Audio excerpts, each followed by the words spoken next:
आप रखें। अगर बहुत इंपॉर्टेंट काम है, हालांकि अभी कितना भी इंपॉर्टेंट काम होगा तो आप संभवतः घर से बाहर नहीं निकल सकते हैं, एक्सेप्ट कुछ इमरजेंसी ना हो, भगवान न करे, तो आपके पास ये अवसर है कि आप सारी क्लासेस के साथ हों। आपके पास ये बहुत इंपॉर्टेंट बातें हैं कि आपको एटलीस्ट स्ट्रक्चर समझ में आना चाहिए कि आप जिस एग्जामिनेशन की तैयारी कर रहे हैं, उस एग्जामिनेशन के लिए जो आपके क्वेश्चन पूछे आते हैं वो किस तरीके से पूछे आते हैं। उस एग्जामिनेशन के लिए आपको कितना पढ़ना है, क्या पढ़ना है, कैसे पढ़ना है, ताकि आपको ऐसा नहीं कि सिर्फ आपको जो बातें इंपॉर्टेंट है वो पढ़ के काम चला लेना है। आपके लिए जो एम है वो एम है सक्सेस। तो आप सक्सेस ओरिएंटेड अगर स्टडी करना चाहते हैं तो मेरा सिर्फ एक ही एडवाइस है, एक ही सजेशन है और एक ही अनुरोध भी है, वो ये है कि अपने आप को कंटिन्यू जरूर रखें। जनरल अवेयरनेस की पहली क्लास, उस पहले क्लास में सबसे इंपॉर्टेंट ये है कि हम पढ़ेंगे क्या। तो आपकी जनरल अवेयरनेस की जो 40 मार्क्स के क्वेश्चन आपके मेंस के एग्जामिनेशन में फाइनली रूप से पूछे आते हैं, वो एक्चुअली 3 पार्ट में हम तोड़ के देखने की कोशिश करेंगे। पहला जो पार्ट होगा, जो जनरली बहुत कंसेप्चुअल पार्ट है, उसमें कंसेप्ट की बातें हैं, वो है आपकी बैंकिंग स्टार्ट। बैंकिंग टर्म में आपको ये जानना है कि बैंक फंक्शन कैसे करता है, मतलब बैंक के रिलेटेड तमाम इन एंड आउट जो आपके एग्जामिनेशन में पूछे जाते हैं, उसकी जानकारी आपके मेंस एग्जामिनेशन में जानने से पहले आप तक होनी चाहिए, इधर सब्जेक्टिव रूप में और ऑब्जेक्टिव रूप में। दूसरी बात है स्टैटिकल अवेयरनेस की बात। स्टैटिक अवेयरनेस मतलब स्टेट के संदर्भ में आपके पास अगर 28 स्टेट्स हैं और 8 यूनियन टेरिटरी हैं, तो उसके परिप्रेक्ष्य में आपको सारी बात उनके लिए जाननी है। और तीसरा जो बहुत इंपॉर्टेंट रोल प्ले करता है आपके एग्जामिनेशन में, वो है करंट अफेयर्स। करंट अफेयर्स तो ठीक है, अमूमन आप ऐसे भी 15-20 दिन में अगर पढ़ते हैं करंट अफेयर्स, तो 15-20 दिन तो ठीक कहने का छोटा अर्थ रहेगा, लेकिन 1 महीने अगर आप करंट अफेयर्स पढ़ते हैं तो पिछले 4 महीने में क्या हुआ है आपके एग्जामिनेशन के ओरिएंटेशन से, तो वो चीजें आप समझ में आएंगे।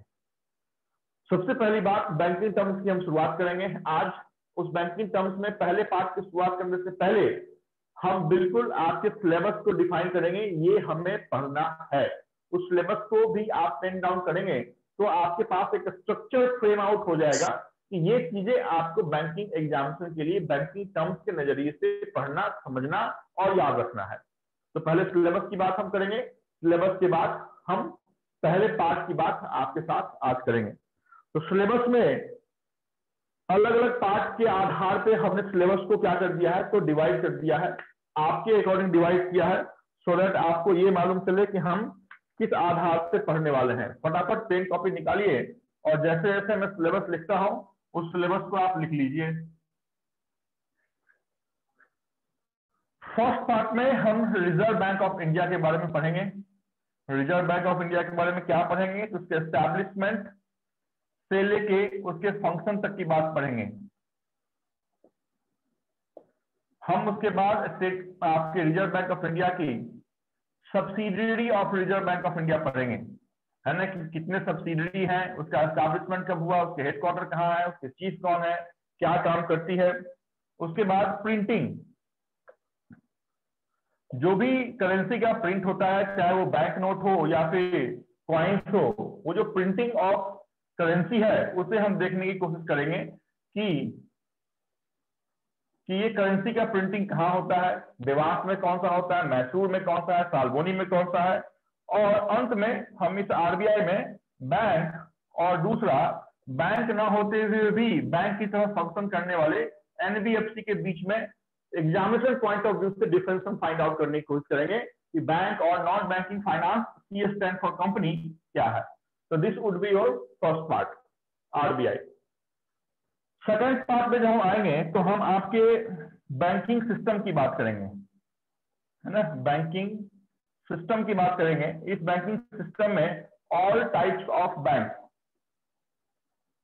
चाहे वो नेशनलाइज्ड बैंक हो या फिर पब्लिक सेक्टर बैंक हो, प्राइवेट बैंक हो, फॉरेन बैंक हो, आरआरबी हो, है ना, डेवलपमेंट बैंक हो, तो किसी भी तरीके का जो बैंक आप देखते हैं वो आपके बैंकिंग सिस्टम में हम देखेंगे। फिर आईडीएफसी और बंधन बैंक में हम डिफरेंस जानने की कोशिश करेंगे। कि आईडीएफसी और बंधन में डिफरेंस क्या है, और अंत में हम आपके स्मॉल और पेमेंट बैंक का डिफरेंस जानेंगे, स्मॉल एंड पेमेंट बैंक, क्योंकि इससे सेपरेट क्वेश्चन पूछे आते हैं, इस कारण से सेपरेट हमने लिखा है। इसमें सारे बैंक इंक्लूड हो जाएंगे, जितने भी बैंक आपके नजरों के सामने रहते हैं वो सारे ऑल टाइप्स ऑफ बैंक में इंक्लूड होंगे। कोई भी ऐसा बैंक नहीं होगा जो संभवतः आप नहीं पहचान पाए कि अगर आपने आरआरबी को देखा है तो आपकी आरआरबी के सामने बैंक ऑफ महाराष्ट्र क्यों लिखा हुआ है, अगर आपने नाबार्ड को देखा है तो नाबार्ड में किस टाइप का फंक्शन होता है, तो सारी बात हम ऑल टाइप्स ऑफ बैंक में देखेंगे। दूसरे नजरिए में हम आईडीएफसी और तीसरे नजरिए में हम स्मॉल और पेमेंट बैंक में डिफरेंस फाइंड आउट करने की कोशिश करेंगे। थर्ड पार्ट में जब हम आएंगे तो रेगुलेटर्स की बात करेंगे। रेगुलेटर कहने का मतलब चाहे वो रिजर्व बैंक ऑफ इंडिया हो, या फिर security exchange board of India हो, या फिर आईआरडीए हो, है, या फिर आपकी एनपीसीआई हो, या फिर आपके सीबीडीटी हो, या फिर सीबीईसी हो, तो जितने भी बड़े ऑर्गेनाइजेशन आपके इंडिया में है, पीएफआरडीए हो, उन सारे ऑर्गेनाइजेशन का एस्टैब्लिशमेंट कब हुआ, कहाँ हुआ, उसकी हेडक्वार्टर कहाँ है, काम क्या करती है, और एज ऑन डेट उसके अगर कोई चीफ है तो उस चीफ का भी नाम हम जानने की कोशिश करेंगे इस रेगुलेटर में। फोर्थ पार्ट में जब हम आएंगे तो हम मनी मार्केट की बात करेंगे। बहुत इंपॉर्टेंट ये पार्ट है आपके एग्जामिनेशन का, मनी मार्केट की हम बात करेंगे। इस मनी मार्केट में हम कॉल मनी, नोटिस मनी और टर्म मनी को देखेंगे। कॉल मनी क्या है, नोटिस मनी क्या है, टर्म मनी क्या है। उसके साथ साथ negotiable instrument act 1881, this is most important concept for your examination कि निगोशिएबल इंस्ट्रूमेंट एक्ट क्या है, कब आया है, और इस निगोशिएबल इंस्ट्रूमेंट की जो तमाम अवधारणा है, चाहे वो चेक की हो, चाहे वो बाउंस ऑफ चेक का हो, डिसऑनर ऑफ चेक का हो, है ना, बियरर चेक का हो, ऑर्डर चेक का हो, जितने भी चेक आपने देखा है या सुना है, या फिर जब आप लेते हैं या देते हैं उस कंडीशन में गलती ना हो, तो सारी बात निगोशिएबल इंस्ट्रूमेंट एक्ट 1881 में समायोजित हम करके देखने की कोशिश करेंगे। इसी पार्ट में हम promissory note, participatory note, bills of exchange, आपके डिमांड ड्राफ्ट, आपकी सर्टिफिकेट ऑफ डिपॉजिट, तो जितने भी आपके मनी मार्केट के इंस्ट्रूमेंट हैं, शॉर्ट टर्म इंस्ट्रूमेंट हैं, ये हम फोर्थ पार्ट में देखेंगे। फटाफट 10 सेकंड के अंदर इस सिलेबस को आप लिखें। आई थिंक कि लास्ट का लाइन आपको दिख नहीं रहा है, कोई बात सर नहीं। बिल ऑफ क्या लिखा है? Bills of exchange. सर उसके बाद क्या लिखा है बिल्स ऑफ एक्सचेंज के बाद? DD, demand draft, and CD, certificate of deposit.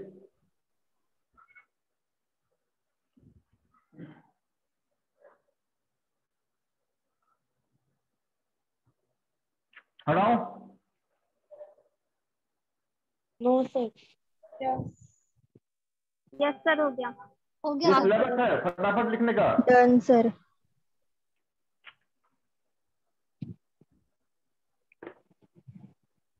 तो एक बार आपके पास स्ट्रक्चर फ्रेम आउट हो जाएगा तो आपको भी पढ़ने में अच्छा लगेगा कि ठीक है आज ये सिलेबस हमने कवर अप कर लिया है। कितने पार्ट हो गए? 4। कैपिटल मार्केट, मनी मार्केट के बाद हम कैपिटल मार्केट में आएंगे। हम स्टॉक को जानेंगे कि स्टॉक क्या होता है। हम इक्विटी को देखने की कोशिश करेंगे, इक्विटी क्या है। हम फॉरेन एक्सचेंज को देखने की कोशिश करेंगे कि फॉरेन एक्सचेंज क्या होते हैं। हम आपके म्यूचुअल फंड को देखने की कोशिश करेंगे। SIP, सिस्टमैटिक इन्वेस्टमेंट प्लान को देखने की कोशिश करेंगे। SWP, सिस्टमैटिक विड्रॉल प्लान को देखने की कोशिश यहां से करेंगे, चाहे वो आपका डिविडेंड हो या फिर डेरिवेटिव हो, इंक्लूड होगा। डिविडेंड, डेरिवेटिव, जो भी कैपिटल मार्केट का पार्ट है, चाहे वो IPO हो या FPO हो, ये सब कैपिटल मार्केट में ही आएंगे। फोटो क्यों नहीं आ रहा है? क्या नहीं आ रहा है? SYP के बाद क्या लिखा है सर आपने? डिवीजन क्या सर लास्ट का नहीं दिख रहा है। हाँ सर, लास्ट का क्या लिखा है? SWP के बाद में क्या है सर? SWP के बाद लिखा है dividend and derivative. Dividend and derivative.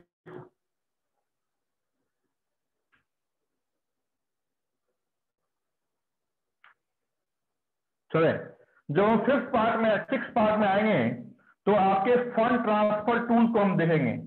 Fund transfer tools, जो आप बैंक से एक बैंक से दूसरे बैंक में पैसा भेजते हैं उसके लिए चाहे आप एनईएफटी यूज करते हैं या आरटीजीएस यूज करते हैं या आईएमपीएस यूज करते हैं या ईसीएस का सहारा। वेट वेट वेट, जब लिख के हटूं उसके बाद क्वेश्चन पूछो सर क्या लिखा है। जब तक मैं बोल रहा हूं तब तक सुनते रहे। सिर्फ एनईएफटी, आरटीजीएस, आईएमपीएस, ईसीएस बंद होके हमने एनएसीएच को इंट्रोड्यूस किया है, तो एनएसीएच हम जानेंगे, है ना। या फिर एसआई क्या होता है तो उसको हम देखने की कोशिश यहाँ पे करेंगे फंड ट्रांसफर टूल्स में।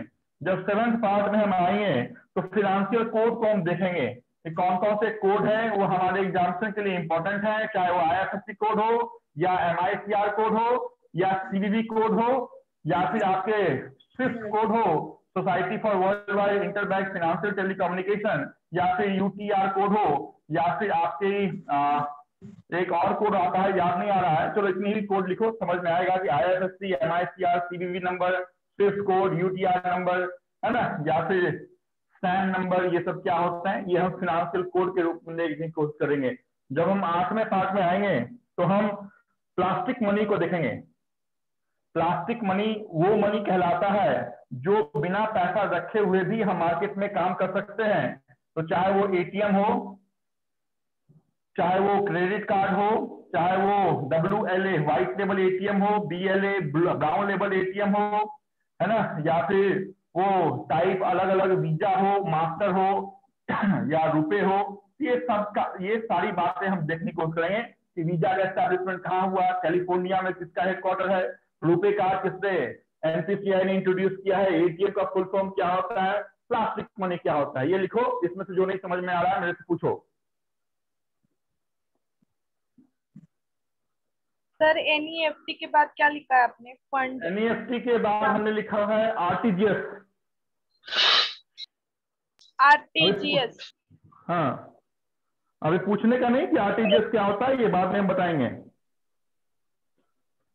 बाद में सारी बात बताएंगे कि एनईएफटी क्या है, नेशनल इलेक्ट्रॉनिक फंड ट्रांसफर क्या है, रियल टाइम ग्रॉस सेटलमेंट क्या है, inter bank mobile payment service क्या है, नेशनल ऑटोमेटेड क्लियरिंग हाउस क्या है, ईसीएस इलेक्ट्रॉनिक क्लियरिंग सर्विस क्या है, एसआई स्टैंडिंग इंस्ट्रक्शन क्या है, सारी बात आगे चल के हम देखने वाले हैं। अभी सिर्फ हमारी नजर, अभी सिर्फ हमारा कंसंट्रेशन ईसीएस को हमने कट किया है, रीजन बाद में बताऊंगा। आप भी ईसीएस को लिखे और उसके ऊपर क्रॉस मार्क करें, बाद में बताऊंगा कि हमने क्यों ईसीएस को लिख के क्रॉस मार्क किया है। हेलो सर, बोलिए। WLA के बाद क्या लिखा है वो? WLA व्हाइट लेवल एटीएम के बाद हमने लिखा है BLA। The full form of BLA is brown level ATM. Don't ask me कि सर BLA क्या होता है, वो मत पूछो अभी। सर 7 पॉइंट क्या लिखा है? ये लिखा है WLA फिर BLA। हाँ बोलो। 7th में हमने लिखा है फिनेंशियल कोड, FIN लिखा है, दैट इज फिनेंशियल कोड। इधर IFSC और MICR और CVV नंबर, कोई भी जो कोड आप देखते हैं, बैंक में जाते हैं बोलते हैं NEFT करना है तो बोलता है कि IFSC कोड लिखो, है ना, या फिर चेक की क्लियरिंग होती है तो आप MICR नंबर लिखते हैं। तो कोई भी कोड हो जो होता है उसके लिए क्या इंपॉर्टेंट क्वेश्चन है वो हम देखेंगे वहां से। Hello sir, brown level ATM के बाजू में क्या लिखा है? ब्राउन लेवल एटीएम के बाद लिखा है हमने वीजा, मास्टर, रुपए। आप अपने डेबिट कार्ड को निकालिए, उसके नीचे में लिखा रहता है क्या वो कार्ड वीजा है या मास्टर है या रुपए है, इस तीन में से एक नाम लिखे हुए होंगे उस पे, है ना। हाँ सर।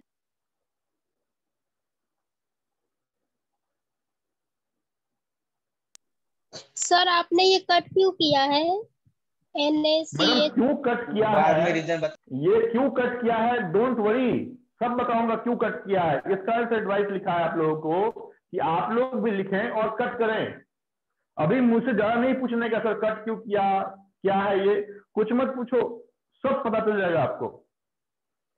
Okay sir. ऑटोमेटिक आप लोग खुद बोलने लगिएगा कि सर ये है ना। चलो आगे। 1 minute sir. Yes sir. 1 minute.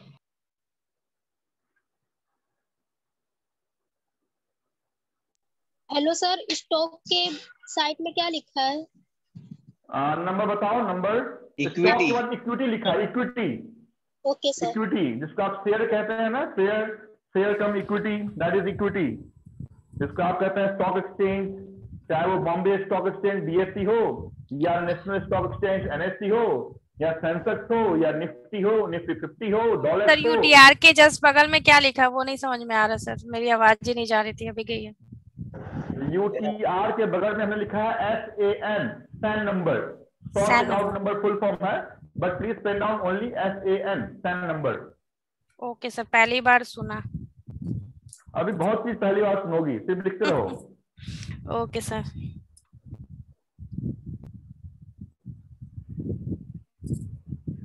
चलो या इसी पे रहना है पूरी क्लास? नहीं सर, हो गया सर। तो बताओ ना, पता चला कि आज पूरी क्लास जो है सिर्फ सिलेबस ही डिफाइन करके रह गए सर, ऐसा तो होना नहीं चाहिए। इस कारण से 8 पार्ट हमने कंप्लीट किया है। आज के बाद 9th पार्ट में हम चलेंगे, डिमांड एंड सप्लाई।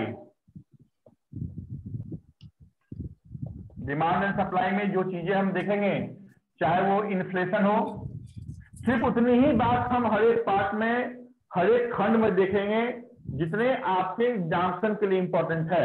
फिर से मैं बोल रहा हूं, हम कोई भी डेफिनेशन नहीं जानेंगे, हम बताएंगे जरूर, लेकिन लिखाएंगे सिर्फ उतनी ही बात जितने आपके एग्जामिनेशन में पूछी जाती हो। फालतू की एक भी बात संभवतः मेरे द्वारा आपको लिखाई नहीं जाएगी। इन्फ्लेशन हो, रिसेशन हो, डिफ्लेशन हो, स्टैगफ्लेशन हो, या जितने भी इस टर्म में लिखा हुआ है, इन्फ्लेशन, रिसेशन, डिफ्लेशन, स्टैगफ्लेशन, सब के सब डिमांड एंड सप्लाई में आएंगे। 10th में मनी सप्लाई आएगा। मनी सप्लाई में M1, M2, M3 and M4। क्या है ये M1? सिर्फ लिख लेने का, M1, M2, M3 and M4 money supply.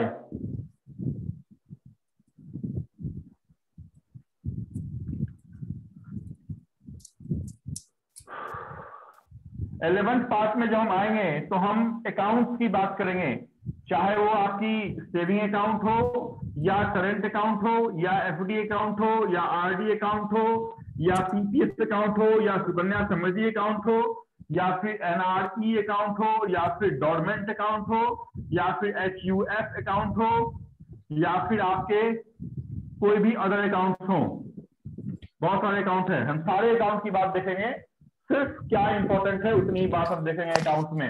12th part में हम आएंगे तो लोन की बात हम करेंगे। लोन में चाहे वो होम लोन हो, पर्सनल लोन हो, एजुकेशन लोन हो, या फिर आपके मुद्रा लोन हो, या फिर आपकी MSME लोन हो, प्रधानमंत्री एम्प्लॉयमेंट गारंटी योजना PMEGP, prime minister employment guarantee scheme, की सारी बात हम लोन्स में देखेंगे, चाहे वो आपकी बेस रेट हो, या फिर PLR हो, या फिर BPLR हो, ये सारी बात हम लोन्स में देखने की कोशिश करेंगे। सर वो लोन में क्या है, वो LC लोन में पहला है HL, that is home loan. उसके बाद में दैट इज पर्सनल लोन। उसके बाद है EDU, एजुकेशन लोन। उसके बाद है MUDRA, micro unit development refinance agency, Mudra loan. Government of India 10 lakh तक रुपए का लोन देगी मुद्रा के अंदर, शिशु, किशोर और तरुण के अंदर, सेगमेंटेशन नहीं है उसके। शिशु 50,000, किशोर 5 लाख, तरुण 10 लाख रुपए तक का मुद्रा लोन। MSME लोन हम देखेंगे, micro small and medium enterprises loan. और अलग अलग टाइप के रेट की हम बात करेंगे, चाहे वो बेस रेट हो, PLR हो, BPLR हो, या फिर MCLR हो। सर MSME के बाद क्या लिखा है वो?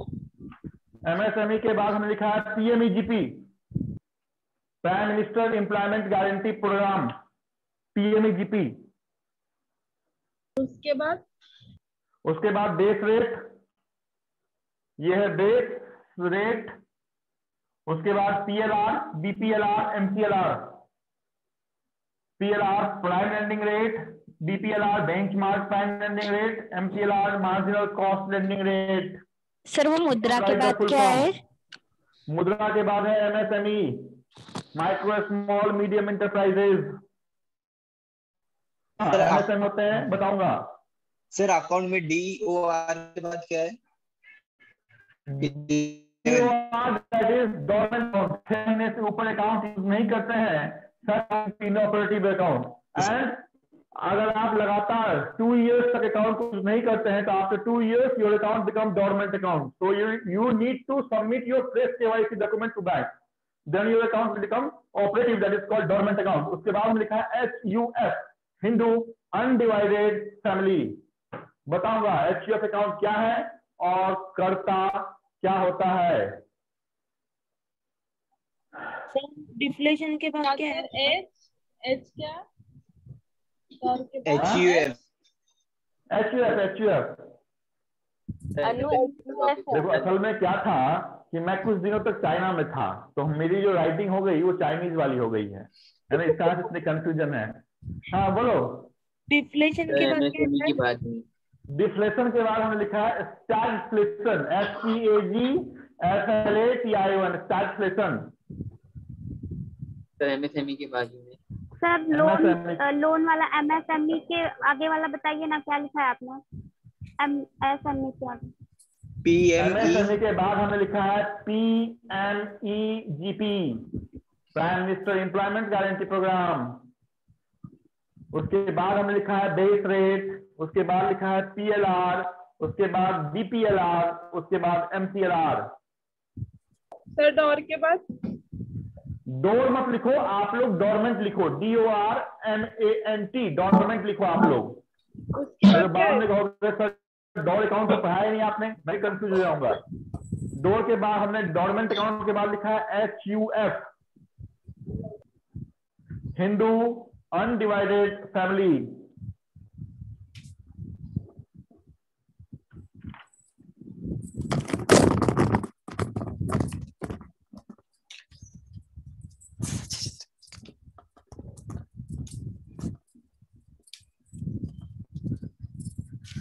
झाले का?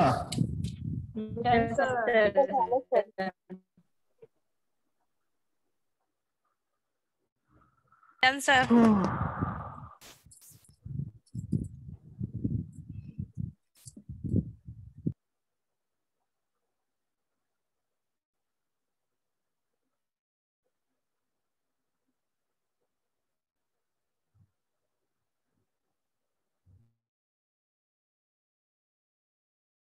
चालू कब होगा? संभवतः मैंने अभी देखा हूं। हटाओ क्या? हाँ सर। Yes sir.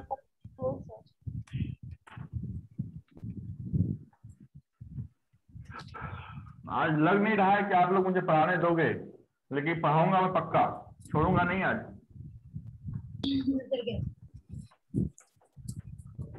कितने हो गए? 5 12 12 हो गए ना?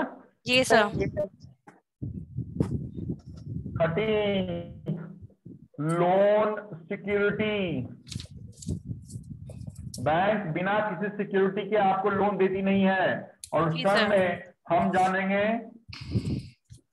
मॉर्गेज क्या होता लोन सिक्योरिटी, है, लीन क्या है, प्लेज क्या है, और मॉर्गेज, असाइनमेंट क्या है। These are very very important terms. 14 में हम जानेंगे एब्रिविएशंस।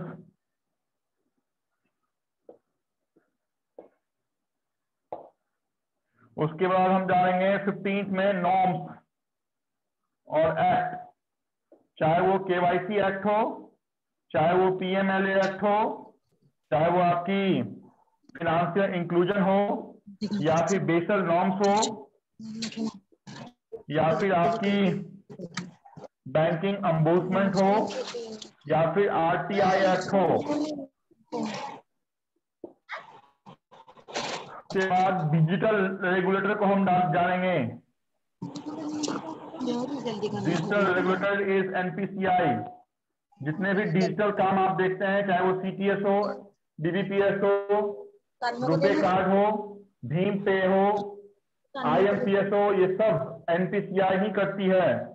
17 में नोट करेंसी 2000 रुपीज से लेके 20 रुपीज तक जो भी नई करेंसी है उसकी फीचर हम जानेंगे कि मैजेंटा किसका है, ब्राउन किसका है, थ्रेड क्या है, कितने लाइन होते हैं, ब्लाइंड के लिए क्या फीचर है। कहने का मतलब नोट के बारे में, कैसे हम फेक नोट को पहचानेंगे, काउंटर फेक नोट क्या है, ये सारी बात हम नोट के टर्म में जानेंगे।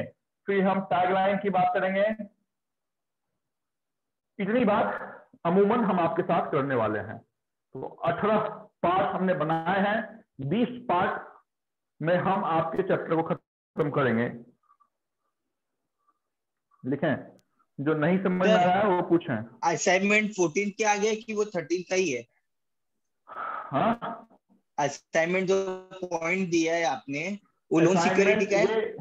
There are 5 loan security in bank, starting from mortgage to assignment. समझ में आया?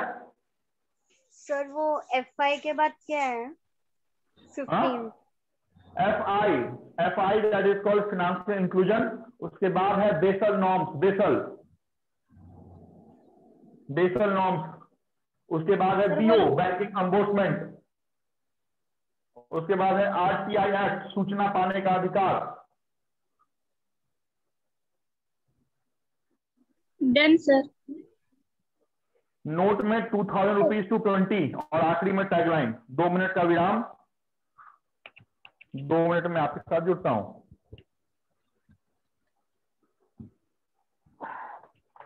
सिक्सटीन क्या है? डिजिटल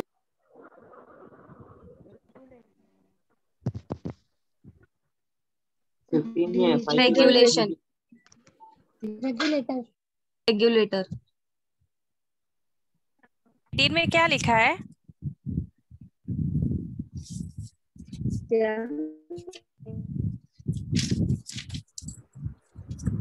सर वो नोट के 2000 के बाद क्या है वो? 2000 2020।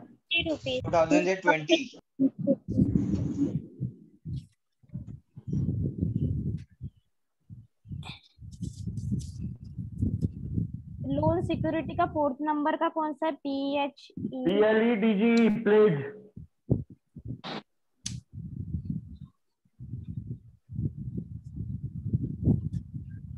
सर 15 पे FI के बाद में क्या लिखा आपने?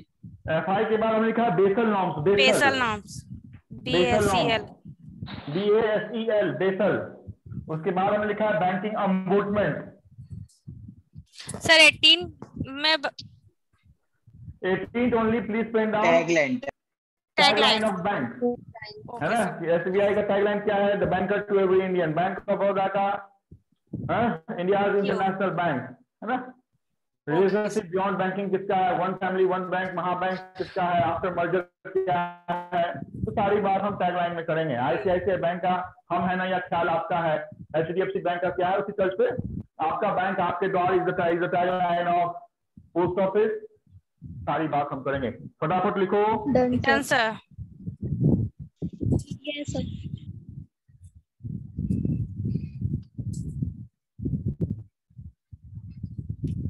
हुआ sir. Done sir. Done sir.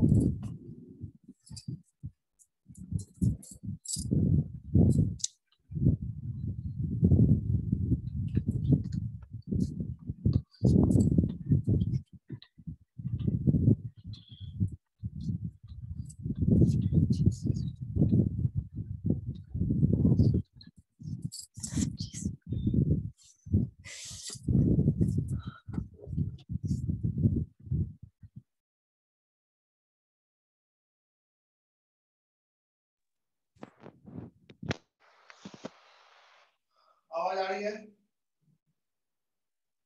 जी सर आ रही है।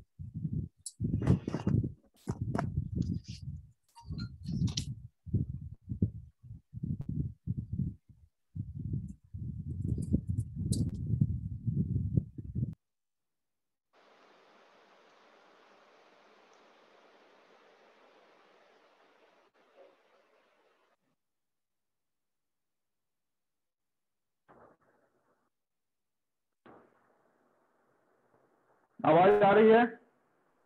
Yes sir. ये अवधारणा आपके सामने रखा है, इसी अवधारणा पे हम काम करेंगे। मेरे साथ साथ आपको भी काम करना पड़ेगा। जिस रूप से मैं आपको बताऊं उसी ढंग से आप याद भी करेंगे। मेरा जो मेन कंसंट्रेशन रहता है वो ये नहीं रहता है कि मैं सारी चीज आपको एक ही दिन पढ़ा दूं, है ना। सबसे इंपॉर्टेंट है कि मैंने अगर 5 ही बात आपको पढ़ाई है तो वो 5 बात आपको याद होनी चाहिए, है ना। इस कारण से आपने देखा होगा कि हर एक क्लास के शुरुआत होने से पहले मैं रैंडमली 5-10 बच्चों से कुछ ना कुछ लास्ट क्लास की बातें पूछता हूँ। कारण यही है कि अगर आप रिवीजन नहीं करेंगे तो फिर से ये अननेसेसरी जो मैं पढ़ा रहा हूँ वो मैंने ही आपके नोट्स को लिख के दिया है। जो आपके पास आपके क्लासेस के नोट्स मिले होंगे वो मैंने ही लिख के आपको दिया हुआ है। चीजें क्या होती है, चीजें over the period of time change होती हैं। अगर उस समय हमने कोई अलग गवर्नर लिख के दिया था तो आज कुछ अलग गवर्नर होंगे। क्लियर। तो मेन इंपॉर्टेंट फैक्ट ये है कि आप उन चीजों को मेरे मुंह से सुन रहे हैं, मैं लिखवा रहा हूँ। मैं 3 बार उन चीजों को खुद ही रिपीट करता हूँ, चौथी बार मैं आपको एक जिस्ट देता हूँ खत्म करने से पहले। नेक्स्ट टाइम फिर से क्लास होने से पहले मैं लास्ट क्लास से कुछ फ्लैशबैक आपको देता हूँ। आप में ही से 10 बच्चों से मैं वो क्वेश्चन पूछता हूँ। तो एटलीस्ट अगर 5-6 बार मैंने ही रिपीट कर दिया है तो मुझे जहां तक लगता है कि थोड़ा सा अगर इंटरेस्ट आप बना लें तो बैंकिंग टर्म्स और जनरल अवेयरनेस से अच्छा से आसान सब्जेक्ट संभवतः आपके एग्जाम में कोई भी आपको देखने को नहीं मिलेगा। बट उसके लिए आपको मेरे कदम से कदम मिला के चलने पड़ेंगे। अगर मिलाते हैं अच्छी बात है, अगर नहीं मिलाते हैं तो और भी अच्छी बात है। ठीक है, शुरुआत करेंगे आपके पहली क्लास की और उस क्लास का नाम हमने ऑलरेडी आपको तोड़ के दिया हुआ, that is reserve bank of India. सिर्फ ध्यान से सुने, मैं 10 मिनट क्या बोल रहा हूं, फिर चीजें जो इंपॉर्टेंट होंगी मैं आपके बोर्ड पे लिखूंगा। पूरी बैंकिंग की जो हिस्ट्री है उस हिस्ट्री को हम बेसिकली 3 पार्ट में तोड़ देते हैं। एक पार्ट हम उस पुराने जमाने से लेते हैं जिस दिन हमने भारत में पहले बैंक का एस्टैब्लिशमेंट किया था, वो सदी था 1770। तो 1770 से लेके 1770 से लेके हम 1969 की बात एक फेज में करेंगे। दूसरे फेज में 1969 से लेके 1991 तक की बात करेंगे, है ना, जब तक हमने एलपीजी पॉलिसी को नहीं अडॉप्ट कर ली। और तीसरे फेज में हम एलपीजी के बाद न्यू बैंकिंग पॉलिसी के बाद से लेके 2021 तक में जो भी उतार चढ़ाव अप एंड डाउन आपके बैंकिंग सिनेरियो में हुए हैं उसको देखने की कोशिश करेंगे। तो पहला फेज 1770 से लेके 1969, दूसरा फेज 1969 से लेके 1991 और तीसरा फेज 1991 से लेके 2021 तक हमारा रहेगा। इसमें हम बेसिकली उस बैंक की बात करेंगे जो बैंक भारत का पहला बैंक था, जिसका नाम था बैंक ऑफ हिंदुस्तान, जिसका एस्टैब्लिशमेंट हमने 1770 में किया है। तो 1770 ईस्वी में हमने भारत के पहले बैंक का एस्टैब्लिशमेंट किया, नाम दिया बैंक ऑफ हिंदुस्तान। इसके बाद हम 3 अलग बैंकों का एस्टैब्लिशमेंट हमने किया है, जिन 3 बैंकों का नाम हमने दिया, ये 3 प्रेसिडेंसी बैंक हैं और नाम था bank of Kolkata, bank of Bombay और बैंक ऑफ मद्रास। तो बैंक ऑफ कोलकाता जो था उसका एस्टैब्लिशमेंट हमने 1840 में किया, बैंक ऑफ बॉम्बे का एस्टैब्लिशमेंट 1843 में हमने किया और बैंक ऑफ, जिनका माइक ऑन है उसको ऑफ कीजिए, और बैंक ऑफ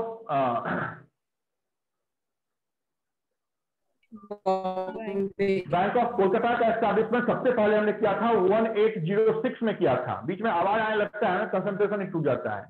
तो बैंक ऑफ कोलकाता पहला बैंक था, पहला बैंक मतलब प्रेसिडेंसी बैंक में पहला बैंक था, का एस्टैब्लिशमेंट 1806 में किया। दूसरा बैंक था बैंक ऑफ बॉम्बे, एस्टैब्लिशमेंट 1840 में किया और तीसरा बैंक था बैंक ऑफ मद्रास का एस्टैब्लिशमेंट 1843 में हमने किया। दूसरे पार्ट में जहां से हमने नाम बताया कि 1969 से लेके 1991 की बात करेंगे, तो बड़े चेंजेस हुए। बड़े चेंजेस में बड़ी लेडी थी, नाम था इंदिरा गांधी, प्राइम मिनिस्टर थी। उन्होंने छोटे मोटे बड़े बैंकों का नेशनलाइजेशन कर दिया, राष्ट्रीयकरण कर दिया और भारत में अभी तक सिर्फ 2 ही बार बैंकों को नेशनलाइज किया गया है। पहली बार 19 जुलाई 1969 को 14 बैंकों के नेशनलाइजेशन किए गए, और दूसरी बार 15 अप्रैल 1980 को जहां पे 6 बैंकों के नेशनलाइजेशन किए गए हैं। बाद में कितने बैंकों का मर्जर हो गया, आज कितने नेशनलाइज्ड बैंक हैं, ये सब हमारे आगे की क्लास की कहानी होगी। बट अभी सिर्फ हम हिस्ट्री पे चल रहे हैं। हिस्ट्री को जो हमने 3 पार्ट में तोड़ के आपके सामने रखा है, उसी रखने में हम उसमें सिर्फ प्रकाश डाल रहे हैं। हमारा मेजर टॉपिक आज का रिजर्व बैंक ऑफ इंडिया है, ना कि बैंकिंग का इतिहास है। टॉपिक से डेविएट नहीं होने का, उसी टॉपिक पर अडिग रहने का, थोड़ा सा इधर उधर का चलता है। तीसरा जो हमने आपको बताया कि 1991 एलपीजी, लिबरलाइजेशन, प्राइवेटाइजेशन, ग्लोबलाइजेशन से लेके आज तक जो भी हमने काम किए, चाहे कोई एक्ट आया, चाहे हमने स्मॉल पेमेंट बैंक को हमने लाइसेंस दिया, आईडीएफसी या फिर बंधन को हमने प्राइवेट बैंकिंग का लाइसेंस 2015 में दिया है, ये सारी हमारी तीसरी फेज ऑफ हिस्ट्री में जाएगी। बात हम कर रहे हैं उस बैंक की जिस बैंक के लाइसेंस के बिना न बैंक का दरवाजा आपके लिए खुल सकता है, न एनबीएफसी का दरवाजा आपके लिए खुल सकता है, न ही किसी फाइनेंशियल इंस्टीट्यूशन का दरवाजा आपके लिए खुल सकता है। वो बैंक आपके इंडिया की अपेक्स बैंक है। उस बैंक को हम बैंक नाम देते हैं। उस बैंक का एस्टैब्लिशमेंट जिस कमेटी के रिकमेंडेशन पे है, उस कमेटी का नाम यंग और हिल्टन कमीशन है, रॉयल कमीशन का भी हम नाम देते हैं। उस बैंक को हमने 5 करोड़ रुपए की लागत से एस्टैब्लिश किया है। उस बैंक का एस्टैब्लिशमेंट आपके मुंबई में ना होके कोलकाता में हुआ था। उस बैंक का एस्टैब्लिशमेंट आरबीआई के जिस एक्ट के आधार पे हुआ, वो एक्ट था आरबीआई की एक्ट 1934। उस बैंक के हेडक्वार्टर को बाद में कोलकाता से शिफ्ट करके हमने मुंबई किया। ये काम हमने 1937 में किया है। उस बैंक का नेशनलाइजेशन हमने 1 जनवरी 1949 को किया है। उस बैंक की 19 रीजनल ऑफिसेज हैं। उस बैंक के मुखिया का नाम शक्तिकांत दास है। 25 में गवर्नर के रूप में काम कर रहे हैं। इस बैंक ने भारत को छोड़ के 3 अलग अलग देशों के रेगुलेटर के रूप में काम किया है, चाहे वो पाकिस्तान हो, चाहे वो बर्मा हो, चाहे वो बांग्लादेश हो। इस बैंक की शाखाएं भारत को छोड़ के एक और देश के राज्य में हैं। वो जगह है आपका ब्रिटेन, वो जगह है आपका इंग्लैंड। उस बैंक का नाम रिजर्व बैंक ऑफ इंडिया है। समझ में आया क्या बोल रहा हूँ? Yes sir. Yes sir.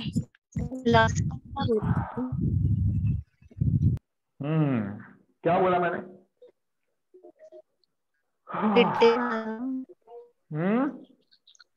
RBI के रेगुलर शक्तिकांत दास का एस्टैब्लिशमेंट कोलकाता में हुआ था एंड उसको ट्रांसफर में। आपसे मैं क्वेश्चन पूछ रहा हूं, आप तमाम लोगों से आपसे क्वेश्चन पूछा जाता है, who of the following organisation is the regulator of Indian financial market? क्या टिक मार्क करेंगे? RBI sir. RBI, SBI, range insurance की वो भी है सर। मतलब कि 3 से 4 जन मिल करके सर रेगुलेट करते हैं ना फाइनेंस को। पूछ रहे हो या बता रहे हो भाई? सर अगर गलत हूँ तो पूछ रहे हो, सही हूँ तो बता रहे हो। Financial markets, SEBI. अच्छा, क्वेश्चन फिर से रिपीट करूं क्या? क्या सर? क्वेश्चन फिर से रिपीट करूं? हाँ जी sir. Yes sir. Which of the following organization is the regulator of Indian financial market? Sir option RBI. RBI. Options SEBI. Option है फोकस क्लासेस, ऑप्शन है security exchange board of India, option है reserve bank of India, option है IRDA insurance regulatory development authority. तमाम option क्या है sir? SEBI, securities exchange board of India. RBI, SEBI और IRDA। ध्यान से सुने, आपसे अगर ये क्वेश्चन पूछा जाता है कि इंडिया में फाइनेंशियल मार्केट को कौन सी ऑर्गेनाइजेशन रेगुलेट करती है, answer will be RBI along with SEBI along with IRDA. All 3 organizations is the regulator of Indian financial market. समझ में आया क्या बोला मैंने? Yes sir. Yes sir. अगर यहाँ से आपसे फर्दर पूछा जाता है कि मनी मार्केट को रेगुलेट कौन करता है, आंसर विल बी आरबीआई। आपसे पूछा जाता है कि कैपिटल मार्केट को रेगुलेट कौन करता है, answer will be security exchange board of India. आपसे पूछा जाता है कि आपके इंश्योरेंस मार्केट को रेगुलेट कौन करता है, तो वहां पे आप IRDA आंसर देंगे। लेकिन इंडियन फिनांस, इंश्योरेंस, कैपिटल और मनी, इन तीनों को जोड़ के चलती है। Okay, yes sir. आप लोगों को बोर्ड दिख रहा है क्या? यस हाँ सर। हाँ सर। यस सर, दिख रहा है। संभवतः यहाँ पर कनेक्टिविटी का कुछ इशू आया है मेरे पास। एक मिनट।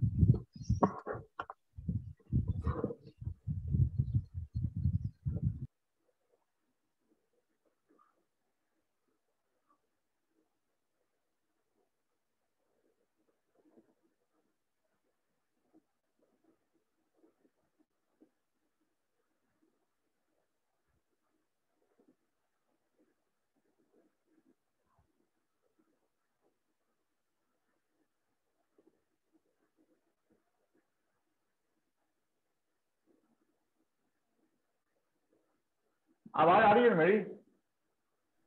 Yes sir. यस तो मैं बोलता भी रहता हूँ, थोड़ा सा मैं अपने सेटिंग को ठीक कर लेता हूँ, लेकिन मैं बोलता भी रहता हूँ। तो मैंने क्या बोला, तो मैंने बोला कि इन चीजों का एस्टैब्लिशमेंट हमने किया है।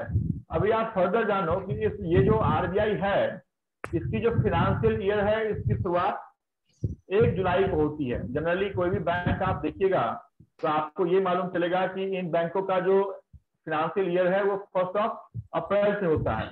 But RBI is a single financial institution जिसके फिनेंशियल ईयर की शुरुआत 1 अप्रैल से न होकर 1 जुलाई से होती है कि नहीं? क्योंकि सारी बैंक अपना अगर मार्च क्लोजिंग करने लगे और आरबीआई भी क्लोजिंग करने लगे तो हो गया, देश का भट्ठा वैसे ही बैठ जाएगा। इस कारण से आरबीआई की 1 जुलाई से होती है, बैंकों की 1 अप्रैल से होती है। Clear? Yes sir. Okay sir. RBI का अगर कभी फोटो आप देखेंगे या न्यूज चैनल से आप देखेंगे तो आपको ये दिखेगा कि एक पेड़ है और उस पेड़ के नीचे एक जानवर बैठा हुआ है। तो palm and tiger is a symbol, is a emblem of Reserve bank of India. RBI की जो फंक्शन है, उस फंक्शन को जानने से पहले आपको आरबीआई का गवर्नर जानना पड़ेगा कि आरबीआई के जो पहले गवर्नर हैं उनका नाम था ऑजम स्मिथ। सर आवाज डबल हो रही है सर, वॉइस डबल आ रही है आपकी। Yes yes yes yes. Voice clear नहीं है sir. Wait wait wait wait, अभी नहीं आएगी है ना? अभी नहीं आ रही है ना? हाँ सर, अभी सही है। आरबीआई का जो गवर्नर है, वो जब हमने एस्टैब्लिशमेंट किया था 1935 ऑन 1 अप्रैल को, तो आरबीआई का हमने पहला गवर्नर बनाया था। पहला गवर्नर 1935 से लेकर 1937 तक हमारे लिए काम किया, उनका नाम था ऑजम स्मिथ। 1937 से लेकर 1943 तक के लिए जो काम किए जिन्होंने, उनका नाम था जेम्स टेलर। जो कि ऐसे भी आप जानते हैं कि हमारे पास आजादी जो हमें मिली 1947 में मिली है। तो 1947 से पहले अमूमन हो सकता है कि अंग्रेजी गवर्नर हो, तो ऐसा भी था और ऐसा नहीं भी था। First and second governor pre independence was Ozam Smith and second was James Taylor, whereas in the year 1943 से लेके 1949 तक हमारे बीच जो गवर्नर रहे वो भारत के पहले गवर्नर रहे। फिर से बोलता हूं, भारतीय मूल का पहला governor, first Indian governor of Reserve bank of India was C.D. Deshmukh. क्या नाम था? देशमुख। टी.डी. देशमुख। हाँ। सेकंड गवर्नर नाम पूछा जाए, क्या नाम देंगे? James Braid Taylor. James Taylor. और पहला पूछा जाए क्या नाम देंगे? टी.डी. देशमुख। अरे दादा, क्वेश्चन को ध्यान से सुनो। Von Smith. क्वेश्चन ध्यान से सुनने का, हम ज्यादा जान गए हैं, ज्यादा खाने के बाद ऐसे उल्टी होने लगेगा। क्वेश्चन ध्यान से सुनो, भले ही 2 सेकंड लेट हो जाए चलेगा, लेकिन हम कौन सा भारत रत्न अवार्ड दे रहे हैं या पद्म विभूषण अवार्ड आपको दे रहे हैं कि जो बोलेगा उसको ले जाओ, भारत रत्न ले जाओ। ध्यान से सुनिए। First governor of Reserve bank of India was awesome Smith, whereas first Indian governor of Reserve bank of India and third governor of RBI. समझ में आ रहा है क्या बोल रहा हूं मैं? Yes, sir. Yes, sir. हाँ okay sir, okay sir. Third governor of RBI and first Indian governor of Reserve Bank of India was C.D. Deshmukh, and current 25th governor of RBI is Shaktikanta Das. शक्तिशाली व्यक्ति है, 25वां governor है, आपके लिए काम कर रहा है, हर एक नोट पे उनका साइन मिलता है, नाम है Shaktikanta Das. Okay okay governor के साथ उनको हाथ बताने के लिए 4 डिप्टी गवर्नर होते हैं, लेकिन 2 अप्रैल, आज कितना तारीख है? 25 अप्रैल। आज 25 तारीख है। 2 अप्रैल 2021 को इस 4 में से एक बीपी कानूनगो साहब रिटायर हो चुके हैं। इस कारण से as on date there are only 3 deputy governor of Reserve bank of India, जिनका नाम मैं आपको बताऊंगा कि उनका नाम क्या क्या है।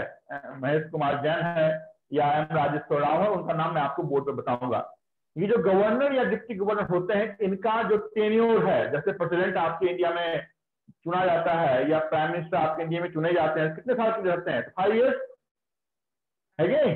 कोई एमपी या एमएलए, कोई प्राइम मिनिस्टर या प्रेसिडेंट कितने साल के लिए रहते हैं? आपके 5 इयर्स के लिए रहते हैं। But governor of RBI and deputy governor of RBI appointed only for 3 years. 3 years। And यही क्वेश्चन आपके आईबीपीएस पीओ इस साल पूछा हुआ था, मतलब लास्ट ईयर जो पूछा हुआ था, यही क्वेश्चन था कि आरबीआई गवर्नर का टेन्योर कितने सालों के लिए होता है। सबने देखा कि राष्ट्रपति बाबा 5 साल, प्रधानमंत्री बाबा 5 साल, और 10 साल से प्रधानमंत्री बाबा हट ही नहीं रहे हैं, तो डायरेक्ट गवर्नर को ठोक दिया 5 साल। Answer is 3 years only. यहां तक समझ में आ रहा है? Yes sir. आरबीआई करती क्या है? आरबीआई बैंकर्स, गवर्नर कितने ईयर्स के लिए होता? मैंने बोला governor and deputy governor appointed for 3 years, पहले ही मैंने स्टेटमेंट दे दिया है।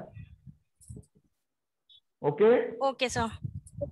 हाँ, आरबीआई फंक्शन क्या करती है? तो आरबीआई की फंक्शन जाने की, RBI adviser to government of India है, कस्टोडियन ऑफ फॉरेन एक्सचेंज है, जितने भी मार्केट में पैसे प्रिंट होते हैं उन सभी को printing reserve bank of India करती है, एक्सेप्ट 1 रुपीज नोट। 1 रुपए के नोट को छोड़ के बाकी तमाम printing and distribution of all types of coin is a major function of Reserve bank of India. 1 rupees note duly signed by finance secretary. क्या नाम है? अजय भूषण पांडे। क्या बात है, कहाँ से पढ़ा मैडम? गूगल किया। सर आपने सिखाया था, आपने ना पहले ये सिखाया था। अच्छा, मेरी बिल्ली और मुझे से ओके ओके, समझ में आया, समझ में आया।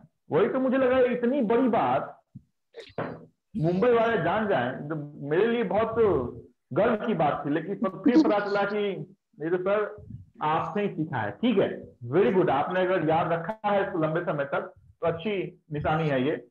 1 rupees note duly signed by finance secretary and present finance secretary is Ajay Bhushan Pandey. तो ये आरबीआई की फंक्शन है। RBI lender at last resort है। अगर किसी बैंक को पैसे चाहिए होते हैं तो आरबीआई देती है। आरबीआई फॉरेन एक्सचेंज कस्टोडियन है। जितने ही फॉरेन एक्सचेंज आपके इंडिया में जमा होते हैं वो सब आरबीआई के पास जाते हैं, है ना। अंत में फिर वो कन्वर्ट होते हैं किसी न किसी इंटरनेशनल करेंसी में। And the most important function of Reserve bank of India is, आपके पास भी अगर 2 करोड़ रुपए हो जाएं और मेरे पास भी अगर 2 करोड़ रुपए हो जाएं तो आप पढ़ेंगे क्या? पढ़ोगे क्या? बैंक में जमा करेंगे, स्टार्टअप खोलेंगे सर, अकाउंट में जमा कर देंगे सर, इंटरेस्ट स्टार्टअप खोलेंगे सर। मैं ये नहीं पूछ रहा हूँ कि 2 करोड़ रुपए का आप करोगे क्या।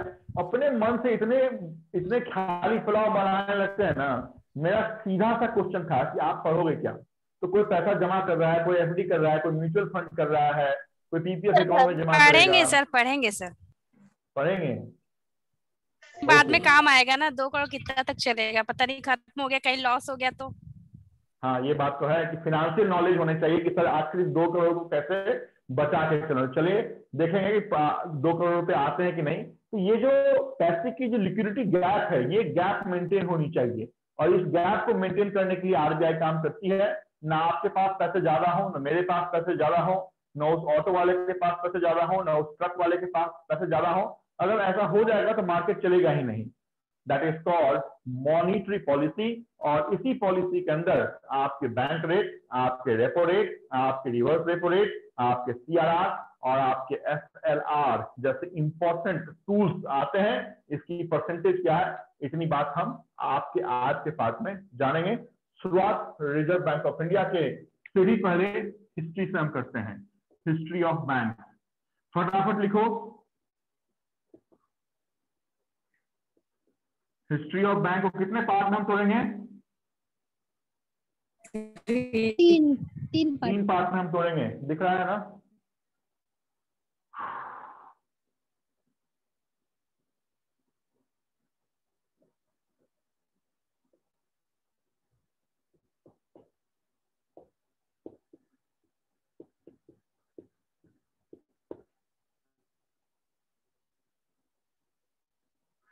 Bank of Hindustan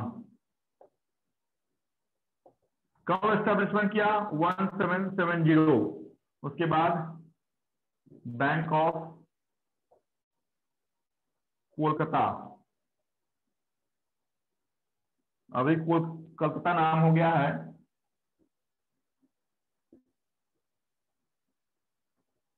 Bombay, Madras. Nationalisation में अगर हम आए तो 19 जुलाई 1969 14 बैंक और 15 अप्रैल 1980 6 बैंक। इतनी बात लिखें।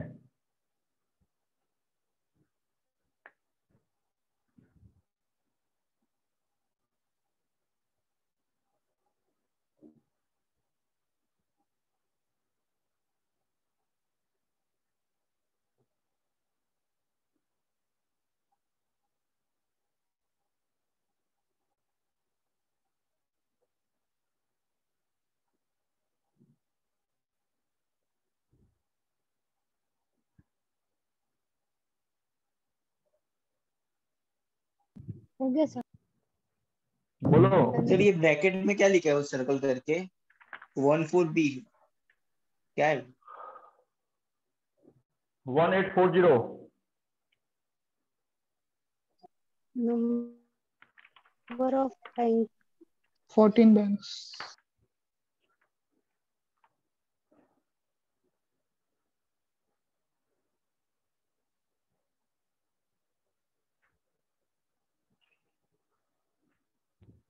हो जाए तो हमें भी बताएं। हो गया सर। Done, sir.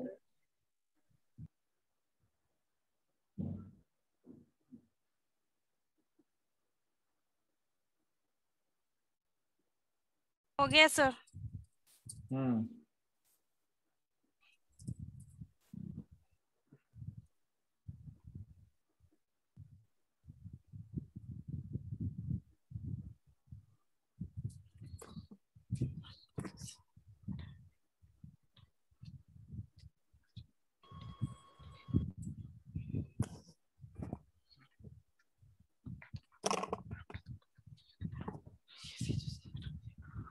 चलो हटाओ।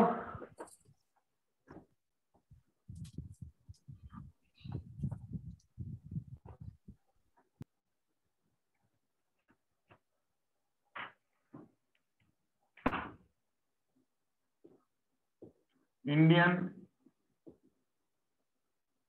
फिनेंशियल मार्केट रेगुलेटर, कितने रेगुलेटर हैं? सर आपने 1991 और 2021 में कुछ भी नहीं लिखे दिए ना? क्या हो गया? सर 1991 से लेकर 2021 तक कुछ लिखे नहीं दिया ना सर आपने? कुछ भी नहीं, उसमें तो रिसेंट की बातें हम जानेंगे ना, इसका अर्थ हमने कुछ भी नहीं लिखा है। Don't worry.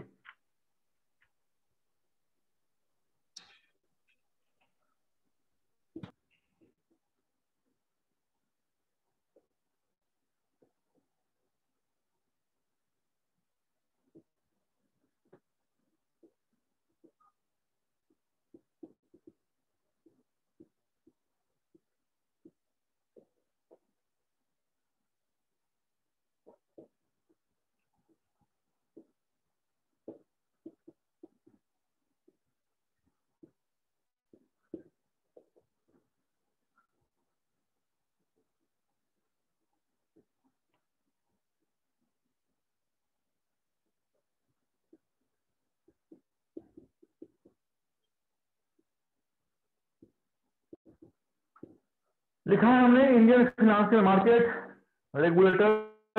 There are three regulators of Indian financial market. One is Reserve Bank of India, second is Security Exchange Board of India, and third is IRDA, Insurance Regulatory Development Authority. Further हमने तीनों का establishment year लिखा है. RBI established 1935, SEBI 1988 and IRDA 1999. RBI specific money market को regulate करती है, SEBI capital market के regulator है and IRDA इंश्योरेंस मार्केट को रेगुलेट करता है. Whereas the headquarters of these three important regulators of India, RBI and SEBI, Mumbai, and IRDA, important headquarters is in Hyderabad. Chief of these three organizations, one is Governor of RBI, 25th Governor of RBI, Shaktikant Das, Chairman of SEBI, Ajay Tyagi, and Chairman of IRDA, Subhash Chandra Kuntia. लिखें इतनी बात. Done sir. हो गया sir. Sir SP क्या लिखा है आपने? सुभाष लिखो, सुभाष लिखो, सुभाष चंद्र कुंटिया लिखो. मेरे पास चूंकि स्पेस कम था इस कारण मैंने एससी लिख दिया है. आप लोग सुभाष चंद्र लिखिए, फुल नेम लिखिए. सुभाष चंद्र कुंटिया. कुंटिया. हाँ.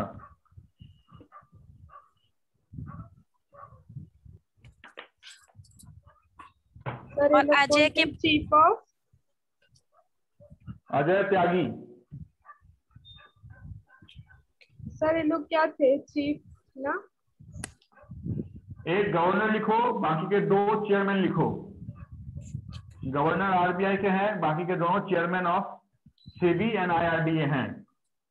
Subhash Chandra Kuntia chairman of IRDA, Ajay Tyagi chairman of security exchange board of India. Full form लिख लीजिए. SEBI security exchange board of India, IRDA insurance regulatory development authority.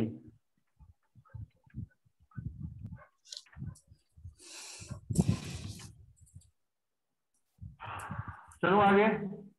Ji sir. IRDA का फुल फॉर्म क्या बोला आपने? इंश्योरेंस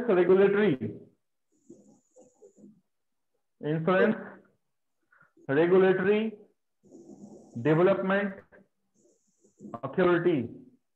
और SEBI का sir?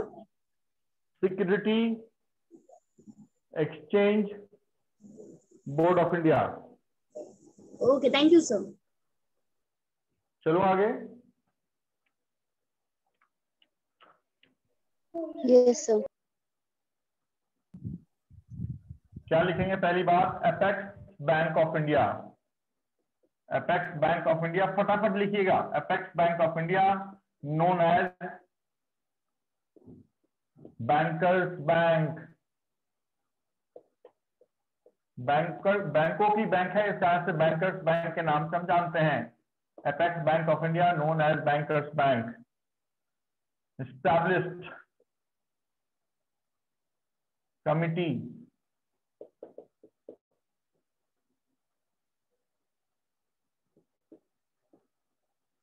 Young and Hilton / Royal Commission Act, RBI Act 1934. Paid up capital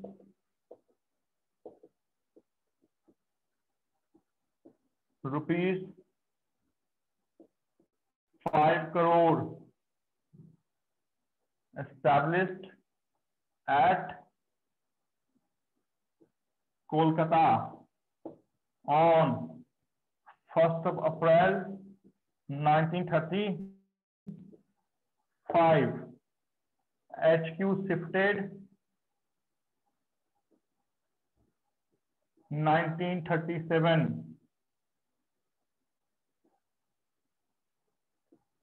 nationalisation 1/1/1949. इतनी बात लिखे पहले. सर ते पेड नंतर काय आहे? हाँ वो पेड है ना, PID, उसके बाद क्या है वो? पेड अप कैपिटल कितना रुपया था जिस समय आरबीआई स्टैब्लिश हुई, उस समय कितने रुपए थे आरबीआई के पास? तो 5 करोड़। आज एक बैंक अगर आपको खोलना है तो 500 करोड़ रुपए चाहिए, सोच लें। और सर वो HQ के बाद क्या लिखा है? देखो यहां से मैं बोलता हूं क्या है, apex bank of India known as bankers bank, इसमें किसी को कोई दिक्कत? No sir. दूसरा हमने लिखा है जिस कमेटी के रिकमेंडेशन पे हमने आरबीआई का एस्टैब्लिशमेंट किया, उस कमेटी का नाम था यंग एंड हिल्टन, या उसको हम दूसरे नाम में रॉयल कमीशन के भी नाम से हमें जाना है, रॉयल कमीशन। जिस एक्ट के तहत आरबीआई का एस्टैब्लिशमेंट हमने किया है वो एक्ट आरबीआई एक्ट, और वो ईयर बहुत इंपॉर्टेंट है। एस्टैब्लिशमेंट 1935 में हुआ है, लेकिन वो एक्ट देखिए 1935 का नहीं है, वो 1 साल पहले की एक्ट है। तो एक्ट वाज 1934, आरबीआई की ही एक्ट थी, बट 1934 की वो एक्ट थी। आरबीआई को जितने पैसे लगा के हमने एस्टैब्लिशमेंट किया वो पेड अप कैपिटल होता है, कहते हैं ना खुद की पूंजी। आप अपनी अगर खुद की कंपनी शुरुआत करेंगे तो योर खुद की पूंजी is called paid up capital. तो paid up capital of RBI was 5 CR। RBI की आज के दिन में जो हेडक्वार्टर है वो मुंबई में है, आपके शहर में है, बट जो एस्टैब्लिश हमने किया था वो मुंबई में हमने नहीं किया था। 1935 में हमने कोलकाता में उसका एस्टैब्लिशमेंट किया था। और एस्टैब्लिशमेंट कब किया? तो 1 अप्रैल 1935 को किया, 1 अप्रैल 1935। उसके बाद हम लिखा है HQ शिफ्टेड, मतलब हेडक्वार्टर जो कोलकाता में था बाद में हमने शिफ्ट करके आपके कोलावा में किया, मुंबई में किया। ये कब किया? तो 1937 में हमने किया है। HQ shifted from Kolkata to Mumbai in 1937। और भारत के आजादी के बाद हमने उसका राष्ट्रीयकरण किया। दिस राष्ट्रीयकरण is called nationalisation, and this nationalisation was on January की 1 तारीख 1949।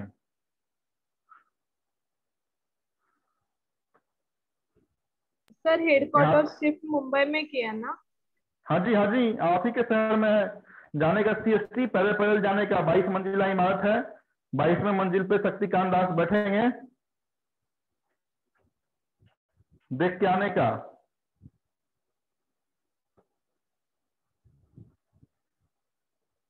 यहाँ पे कोई दिक्कत? No sir. जनता जगी है या सो गई? है सर। जनता जगी है? जी सर सर जगह है। एपेक्स बैंक ऑफ इंडिया का मतलब ही आरबीआई है ना? हाँ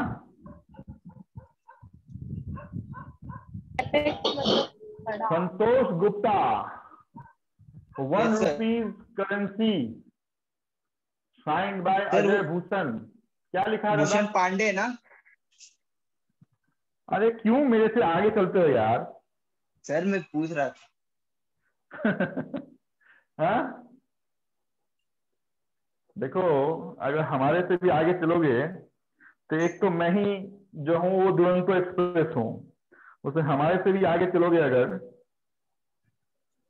कुछ नहीं छोड़ूंगा भाई, तुम टेंशन क्यों लेते हो? हर एक इंपॉर्टेंट फैक्ट मैं बताऊंगा। संभवतः वर्स्ट केस में अगर 1-2 बात भूल गया, हालांकि मैं भूलता नहीं हूं, बट फिर भी कितनी बात याद रखो, अगर 1-2 बात अगर भूल गया तो नेक्स्ट क्लास में जरूर कहीं ना कहीं से वो चीज ऊपर के सामने पास आएंगी। लेकिन आपने अगर मैसेज के जरिए पूछा है कि सर अजय भूषण, तो आप जाने 1 रुपीज करेंसी नहीं बोलने का, उसको करेंसी का मतलब 1 रुपए का सिक्का भी हो जाएगा और 1 रुपए के नोट वाले भी हो जाएंगे। तो currency is different, whereas bank note is different, है ना? तो बैंक नोट जो पत्ते वाला नोट है उस पे साइन होता है, किसी भी करेंसी पे साइन देखो होगा क्या? 10 रुपए का करेंसी निकालो साइन नहीं होगा। इसका जो भी पत्ते वाले नोट है उस पत्ते वाले नोट पे गवर्नर का साइन होता है, एक्सेप्ट 1 रुपीज नोट पे, 1 रुपए के नोट पे फाइनेंस सेक्रेटरी का साइन होता है। आज के डेट में फाइनेंस सेक्रेटरी का नाम जो आपने क्वेश्चन पूछा है वो है अजय भूषण, क्वेश्चन मार्क के बाद पांडे आप लगा सकते हैं, पांडे साहब, ठीक है? Thank you sir. नेशनलाइजेशन का ऊपर का पॉइंट बताइए ना जरा, आवाज ब्रेक हो रहा था। HQ shifted, headquarter shifted, headquarter कहाँ था? दुबई में था ना? कोलकाता कोलकाता में था। कोलकाता में था, दुबई में हमने बनाया था ना? नहीं सर, कोलकाता में बनाया था, शिफ्ट उसको मुंबई फिर में शिफ्ट किया। मुंबई में किया। तो लिखो headquarter shifted from Kolkata to Mumbai in 1937।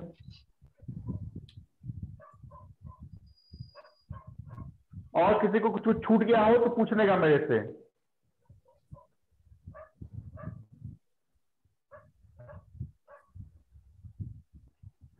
अगर हर एक क्लास आपने मेरी अटेंड की तो बैंकिंग के तो बादशाह आप बन जाएंगे, बादशाह। कोई हाथ नहीं मिलेगा आप लोगों से, बोलेगा कि बम वो बन गया है बम। लेकिन बम बनने से पहले ही उसमें अगर आग लग गया तो फिर कहीं गलत जगह अगर फट गया तो फिर किसी काम का नहीं है।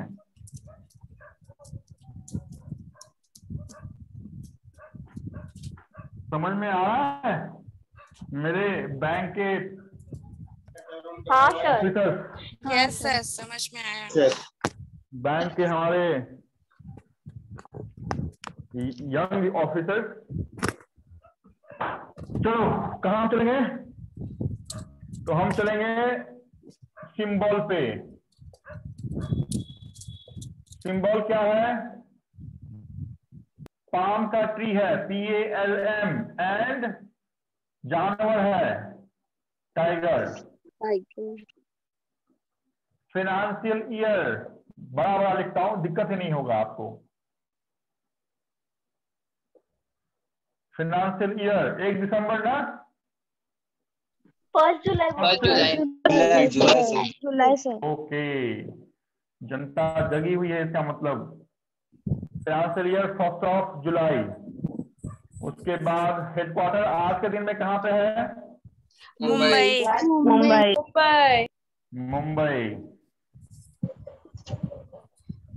उसके बाद रेगुलेटर ऑफ 3 अदर नेशन, 3 अलग अलग देशों के रेगुलेटर के रूप में काम किया ना?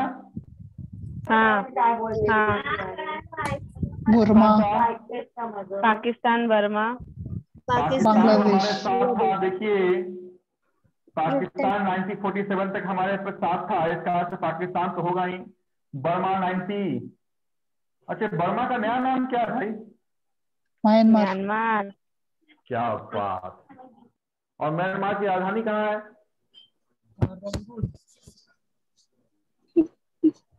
याद नहीं है। Rangoon sir.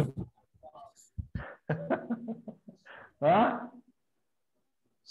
अरे भाई रंगून तब था जब बर्मा हुआ करता था, न बर्मा है न लंगूर कह रहा हूँ। देखो पढ़ाते पढ़ाते मैं भी सुबह से क्लास ले रहा हूँ, ये 6ठी क्लास है, इस कारण से अब पूरी तरह आउट ऑफ कंट्रोल हो चुका हूँ। तो बर्मा उस समय था, आज के डेट में म्यांमार है, and the capital of Myanmar is Naypyidaw, है ना? जिस समय कंट्री और कैपिटल पढ़ाऊंगा स्टैटिकल अवेयरनेस में, वहां पे ये बहुत इंपॉर्टेंट टर्म आपके पास आएगा। और एक और देश कौन सा? बांग्लादेश। बांग्लादेश। एक और कंट्री में इसकी एक ब्रांच है, यूके।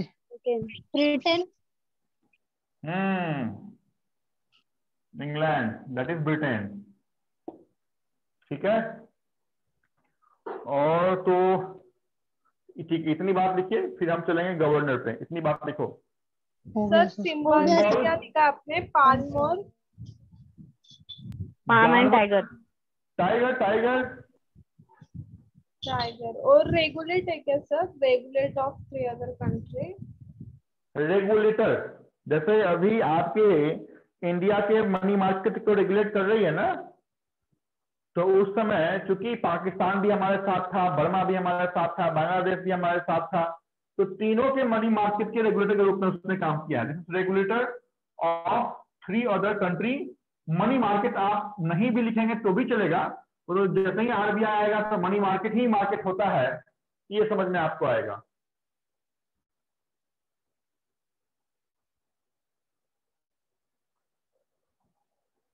चलो। हाँ sir. Yes sir. Yes sir. Last वाला पॉइंट बताओ ना फिर, अदर कंट्री क्या मतलब? RBI having foreign overseas branch लिख लो, RBI having overseas quarter, overseas मतलब आपके देश से बाहर, आरबीआई हैविंग ओवरसीज क्वार्टर या फिर ब्रांच इन, आपके बोर्ड पर लिखा है हमने काठमांडू, इंग्लैंड।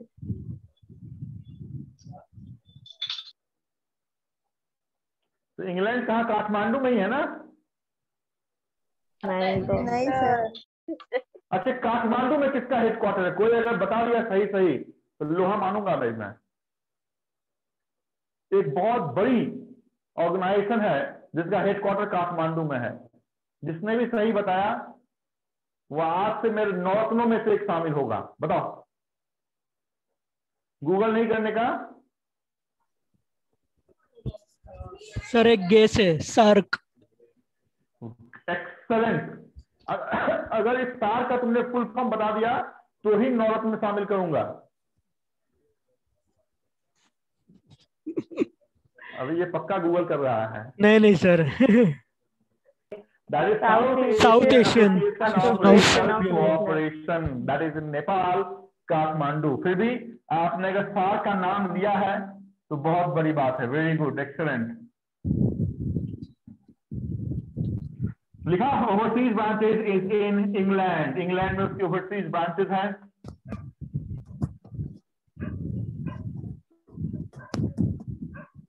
चलो, पहला गवर्नर, फर्स्ट गवर्नर क्या नाम है? सर OSBORNE,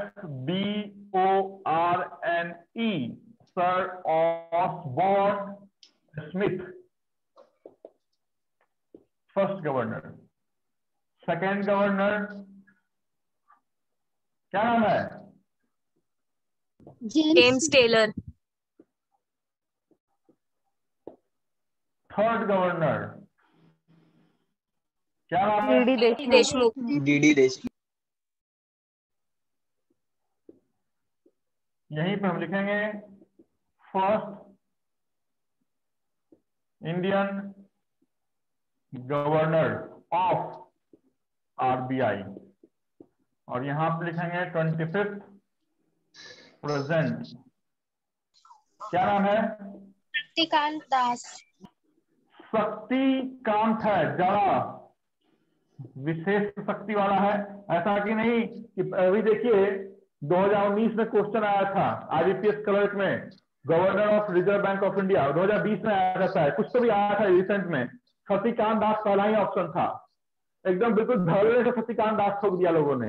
अरे पढ़ने का दादा, शक्तिकांत है या शक्तिकांत है, देखा एस से शुरू हुआ है, अंत में कांत है। जब जहां जान जाते हैं ना तो क्या बताऊं मैं खुद भी जब जहां जान जाता, मैं पढ़ता कम था और लगता था मैं बहुत जहां जान गया हूं, लेकिन जब मल्टीपल ऑब्जेक्टिव क्वेश्चन आप सॉल्व करेंगे तो एक्चुअली आपको पेपर सॉल्व करने का तरीका मालूम होगा। इस कारण से लास्ट क्लास में मैंने हिदायत दिया था कि ऑब्जेक्टिव क्वेश्चन को सॉल्व करना इज एन आर्ट।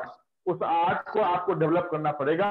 वो आर्ट कोई भी टीचर आपको नहीं बता सकता है। अगर मैंने वो आर्ट डेवलप किया है तो मैं आपको बता नहीं सकता, वो मेरे अंदर है। जब मैं सॉल्व करूंगा तो ही मेरे सामने निकल के आएगा, अदरवाइज मैं आपको बता नहीं सकता हूँ कि ये आपको करना है जब तक आप खुद ही एक्सपीरियंस नहीं किए हो। इस कारण से मैं बताता हूँ ऑब्जेक्टिव सॉल्व करना इज एन आर्ट। ये 4 नाम लिखे, शक्तिकांत दास 25 में गवर्नर, प्रेजेंट गवर्नर है शक्तिकांत यहाँ पीछे दास।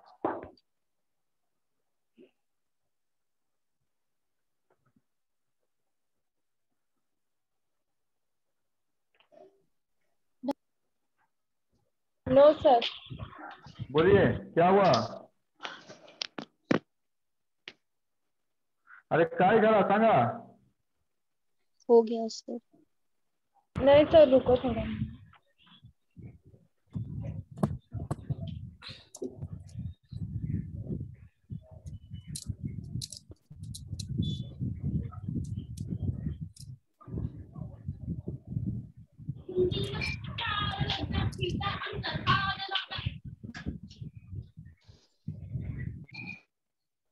के नीचे सर, वो सीढ़ी के नीचे क्या लिखा है? CD Deshmukh, first Indian governor of RBI। नया लाइब्रेरी हो क्या?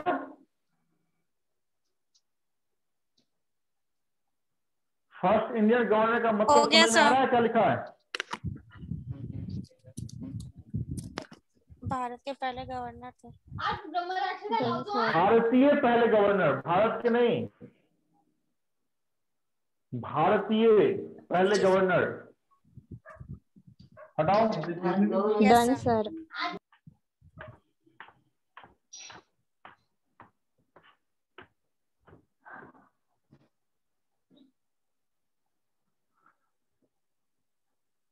टेन्योर कितना साल? 3 years। सर वो क्या है टेन्योर?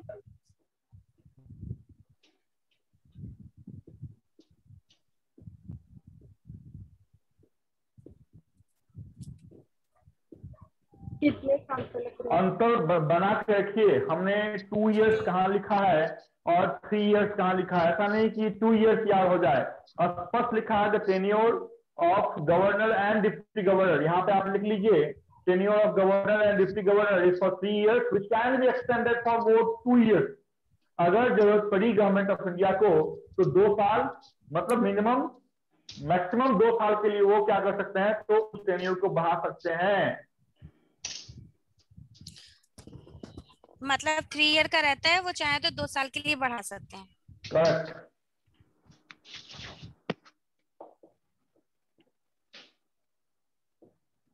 फिर वो स्टार्टिंग में क्या लिखा है? Tenure, tenure, tenure. सर ये डीवाई क्या है? डीवाई मतलब deputy deputy governor of RBI। इसे 2 साल के लिए बढ़ाता कौन है? 2 साल के लिए कौन बढ़ाएगा? जी अपॉइंटमेंट कौन करता है मैडम, वो बताओ। सर वही तो पूछ रही हूँ। नहीं, अंदाज लगाओ, अपॉइंटमेंट कौन करेगा?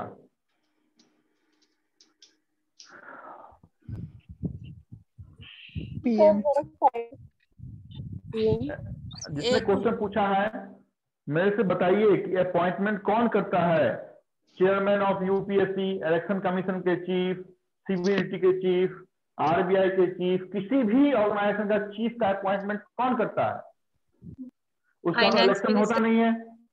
इलेक्शन तो होता नहीं है कि हम जाते हैं और फिर वोट डालते हैं कि भाई साहब इसे गवर्नर बना दो। तो अपॉइंटमेंट कौन करता है? तो government of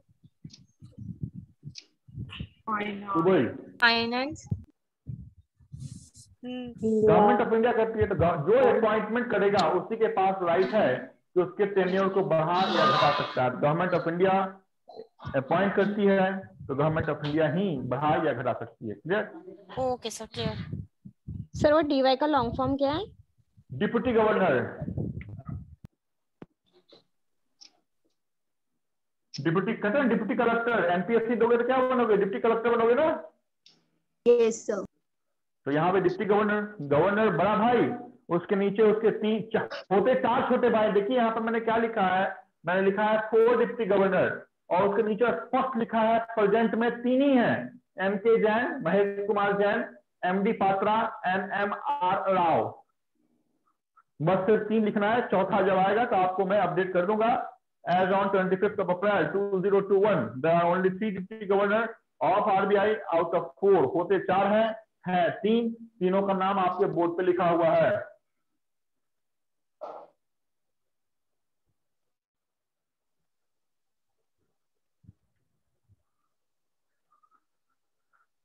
okay, yes sir. हो गया सर। कोई दिक्कत? No sir. No sir. नहीं सर।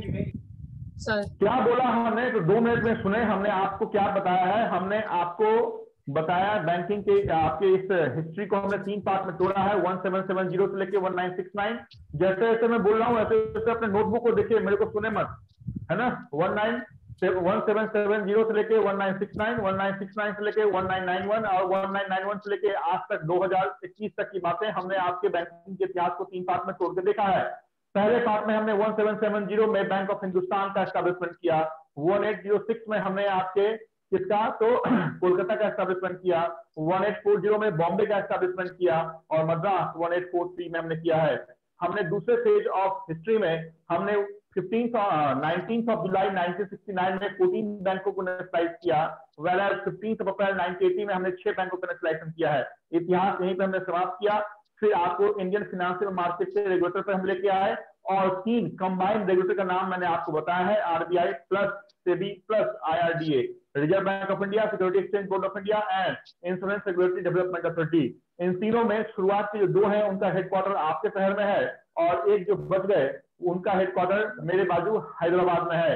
उसके बाद हमने बताया कि 1935 आरबीआई का एस्टैब्लिशमेंट, 1988 सेबी का एस्टैब्लिशमेंट, 1999 में आईआरडीए का एस्टैब्लिशमेंट है। Subhash Chandra Kuntia is the chairman of IRDA, Ajay Tyagi is the chairman of Security Exchange Board of India, and Shaktikant Das is the governor of Reserve Bank of India. Money market, RBI, capital market, SEBI, insurance market IRDA के हवाले है। RBI का establishment हमने 5 करोड़ रुपए की लागत से young और हिल्टन कमीशन के रिकमेंडेशन पे, जिसको हमने रॉयल कमीशन भी बोला, के द्वारा RBI 1934 के हवाले से कोलकाता में 1 अप्रैल 1935 को किया है। आरबीआई का हेडक्वार्टर हमने 1937 में कोलकाता से मुंबई शिफ्ट किया है। आरबीआई का नेशनलाइजेशन हमने 1 जनवरी 1949 में हमने किया है। आरबीआई का पहला गवर्नर सर ऑसम स्मिथ को हमने बनाया, दूसरा जेम्स टेलर है और तीसरा भारतीय मूल के पहले हैं that is CD Deshmukh. RBI के 4 डिप्टी गवर्नर होते हैं, बट आज एज ऑन डेट 4 नहीं है, सिर्फ 3 ही है, चाहे वो MK जैन हो, MD पात्रा हो या फिर M राजेश्वर राव हो। आरबीआई आपके फिनेंशियल जो ईयर है वो 1 अप्रैल से शुरुआत होती है, 1 जुलाई से शुरुआत होती है। जो सिंबल है वो पाम और टाइगर है ना। तो इसमें से 1-2 और छोटी बड़ी बातें मैंने आपको बताई हैं। फंक्शन की बात मैंने आज आपकी जेब में रख ली है कि फंक्शन आरबीआई का क्या है, बताएंगे आपके नेक्स्ट क्लास में। संभवतः नेक्स्ट संडे जो हमारी मुलाकात होगी तो इतनी जो बेसिक बातें हमने बताए हैं उस बेसिक को हम एक पिलर के रूप में बना के आगे लिए चलेंगे। आपसे अनुरोध है कि आप जितनी ही बातें मैंने आपको बताई हैं वो आप नेक्स्ट क्लास में याद रखेंगे। अगर मेरे क्लास में बातें याद करके आप बैठते हैं तो आपको मजा आएगा, अदरवाइज ऐसा लगेगा कि सर के मुंह से मेरा नाम ना निकले। इस कारण से मैं बोल रहा हूँ कि मेरे क्लास में आए थोड़ा सा जरूर, एटलीस्ट सैटरडे को आप जरूर पढ़ें। अदरवाइज आप चाहे तो अपना माइक अनम्यूट नहीं करेंगे या फिर आपको लगेगा कि मैं अगर म्यूट अनम्यूट भी कर रहा हूं तो आंसर क्या दूंगा। तो इंटरेस्ट बनाए रखना है अगर मेरे क्लास में तो आपको पढ़ के बैठना पड़ेगा। अदरवाइज जितनी बार मैं पढ़ाता हूं अपलोड होती है आपके यूट्यूब पे, वहां से भी आप देख के उसका एडवांटेज ले सकते हैं। आपके मन में कोई अगर सवाल है, कुछ क्वेश्चन है तो मेरे से पूछें। यस सर आपने स्टार्टिंग में बोला था कि जीए को आपने 3 पार्ट में डिवाइड किया था। एक आपने बोला था जनरल अवेयरनेस जो अभी आप ले रहे हो, तो उसके बाद में डेली जो न्यूज़पेपर रीड करने वाला जनरल नॉलेज के अगेंस्ट, और एक और आपने क्या बोला था, एक्चुअली मेरा नेटवर्क इशू हो गया था। स्टैटिकल अवेयरनेस, स्टैटिकल स्टेट के विशेष बातें। ओके एंड सर ये जीए का मतलब कि मेरा नियर अबाउट सिलेबस हो चुका है, जो आपने सिलेबस दिखाया उसके अंदर मैंने क्रॉस चेक किया, तो जो थोड़े बाकी है वो तो मतलब कि हो जाएंगे मेरे। और सर ये जीके के लिए क्या करूँ सर, मतलब करंट अफेयर्स के लिए क्या करूँ मैं? करंट अफेयर्स के लिए प्रतियोगिता दर्पण परचेज कीजिए, BSC मैगजीन परचेज कीजिए और निर्देशक.com ये एक वेबसाइट है, इसको फॉलो कीजिए। निर्देशक.com यस ठीक है, या फिर बहुत सारे अच्छे वेबसाइट है, किसी एक को फॉलो कर सकते हैं। हाँ एंड सर ये अड्डा पे मतलब कि जो करंट अफेयर्स का यार वीडियो आती है सर वो भी मैं देख रहा हूँ, तो वो भी सही है ना सर? वो भी सही है, वो भी अच्छा है, लेकिन थोड़ा सा उसका पोर्शन बहुत बड़ा कर दिया है। पहले क्या था, पहले बहुत छोटे दिए होते थे, मतलब एक्चुअली उतना ही दिया होता था जितना हमें काम है, बट अभी थोड़ा सा ज्यादा वहाँ पे लेंथ रह रहा है, तो अच्छा है, रेफर कर सकते हैं। अगर ज्यादा पढ़ना है तो वहाँ पे रेफर कर सकते हैं, no doubt. Okay sir current affairs के लिए बुक परचेज करना है? बिल्कुल करना है, नहीं किसने बोला, कौन सा बुक है? प्रतियोगिता दर्पण, मंथली सब्सक्रिप्शन का ऐड कर लीजिए, प्रतियोगिता दर्पण नाम है। सर कौन सा? प्रतियोगिता दर्पण। हाँ, ऑनलाइन गूगल में जाके उसका पीडीएफ भी डाउनलोड कर सकते हैं, परचेज करने की जरूरत नहीं पड़ेगी आप लोगों को, लेकिन डाउनलोड करके सिर्फ सिस्टम में नहीं रखने का, उसको खोल के पढ़ने का भी। सही है। वो इंग्लिश में है क्या वो news? English and Hindi both, दोनों लैंग्वेज में आपको अलग अलग डाउनलोड करने को मिल जाएगा। हाँ, सिर्फ क्या होगा, डाउनलोड करने में आपको सेम मंथ का डाउनलोड नहीं कर सकते हैं आप, बट प्रीवियस मंथ का आप डाउनलोड कर सकते हैं। तो अननेसेसरी जहाँ पे 100-105 रुपए की मैगजीन, मंथली मैगजीन है, तो आप डाउनलोड भी करके पढ़ सकते हैं, क्योंकि शुरुआत के 20-25 पन्ने पेज जो रहते हैं वो करंट अफेयर्स होते हैं, उसके बाद तो सॉल्यूशन सेट वगैरह वगैरह रहता है। तो मैं एडवाइस करता हूँ कि डाउनलोड कर लीजिए, वहां से पढ़ने की कोशिश कीजिए। एंड सर स्टैटिकल अवेयरनेस, आप ये जीए का पूरा क्वेश्चन हो जाएगा, उसके बाद आप पढ़ना स्टार्ट करोगे? जी जी जी सर, जी सर। एंड सर ये जीके का मतलब ये कितने मार्क्स का आएगा, मतलब कि जीए का, जीके का, स्टैटिकल अवेयरनेस का? 40 marks. Statistical awareness 15 marks, banking awareness 15 marks, और बाकी जो बच गए current affairs. Okay sir. Okay. And sir ये आपके हिसाब से करंट अफेयर्स अपने को कितने टाइम के मतलब कि पढ़ने चाहिए, कि मतलब कि वो 4 महीने के? Okay sir. और सर उसका कुछ तो मतलब सब्सक्रिप्शन में कैप रहता है, डाउनलोड करना रहता है ना? देखो, सब्सक्रिप्शन आप लोगे तो पेमेंट करना पड़ेगा, तो आपके पास हर एक महीने आपके घर पे पोस्ट आएगा। लेकिन आपने अगर अलर्ट कर लिया प्रतियोगिता दर्पण के ऑफिशियल वेबसाइट पर जाके, तो जब भी आपके पास पीडीएफ अवेलेबल होगा तो आपको अलर्ट आ जाएगा, वहां से अपलोड कर देने का, है ना। बट मेरा एडवाइस है कि अभी अगर पढ़ना है तो अपलोड करके पढ़िए, बट एग्जामिनेशन से 4 महीने पहले जरूर उस बुक को परचेज करें, क्योंकि जो फिजिकल बुक आपके हाथ में रहते हैं ना, तो पढ़ने का मजा अलग होता है।